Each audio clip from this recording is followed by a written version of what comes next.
പ്രതികൾക്ക് സംരക്ഷണമൊരുക്കാതെ മാതൃകാപരമായി ശിക്ഷിക്കണമെന്ന് താമരശ്ശേരിയിൽ വിദ്യാർത്ഥി സംഘർഷത്തിൽ കൊല്ലപ്പെട്ട മുഹമ്മദ് ഷഹബാസിന്റെ പിതാവ് ഇക്ബാൽ.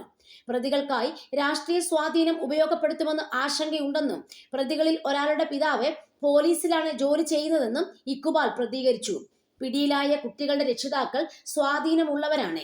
രാഷ്ട്രീയ സ്വാധീനം 90% ഉപയോഗിക്കും എന്ന ആശങ്ക വളരെയധികമുണ്ട്. കുട്ടികൾ എന്ത് ചെയ്താലും പരീക്ഷ എഴുതിക്കാം എന്ന ധൈര്യം അവർക്കുണ്ട്. സാധാരണക്കാരായ ആളുകൾക്ക് ജീവിക്കാൻ പറ്റാത്ത അവസ്ഥയാണ്. അവർക്ക് സംരക്ഷണം കൊടുക്കാനും സ്വാധീനം ചെലുത്തി രക്ഷപ്പെടാനും നിയമത്തിന്റെ പഴുതുകൾ ഉപയോഗിക്കുന്നു. പക്ഷേ അത് സാധാരണക്കാർക്ക് കഴിയുന്നില്ല. സർക്കാരിലും നീതിപീഠത്തിലും ഉറച്ച വിശ്വാസമുണ്ട്. ഇന്ന് എന്റെ കുട്ടിക്ക് ഈ ഗതി വന്നു, നാളെ ഒരു കുട്ടിക്ക് ഇത് വരാൻ പാടില്ല. ഇന്ന് ഈ സ്റ്റേജിൽ നിന്ന് നാളെ വീണ്ടും താഴെ തട്ടിലേക്കാണ് പോവുക. വീട്ടിൽ നിന്നും കത്തിയും കൊടുവാളും ബാഗിൽ കൊണ്ടുവന്ന് ചെയ്യില്ല എന്ന് ആര് കണ്ടു? പ്രതികളിൽ ഒരാളുടെ പിതാവ് ഉപയോഗിക്കുന്ന ആയുധം കൊണ്ടാണ് ആക്രമിച്ചത്. ചുറ്റും നിന്ന് വളഞ്ഞാണ് മകനെ ആക്രമിച്ചത്. അവൻ പ്രശ്നക്കാരനല്ല, ഇതിലൊന്നും ഇടപെട്ടിട്ടില്ല, ഇക്ബാൽ മാധ്യമങ്ങളോട് പറഞ്ഞു.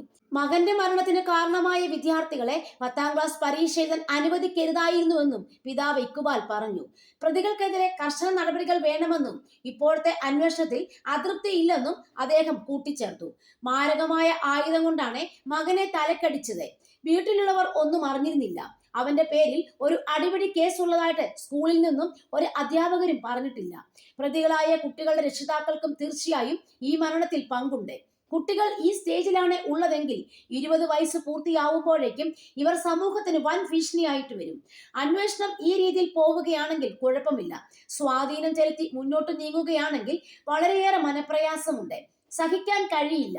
ഞങ്ങളുടെ മാനസികാവസ്ഥ കണ്ടിരുന്നെങ്കിൽ അവരെ പരീക്ഷ എഴുതാൻ സമ്മതിക്കരുത് എന്നാണ് എന്റെയും കുടുംബത്തിന്റെയും അപേക്ഷ, ഇക്ബാൽ പറഞ്ഞു.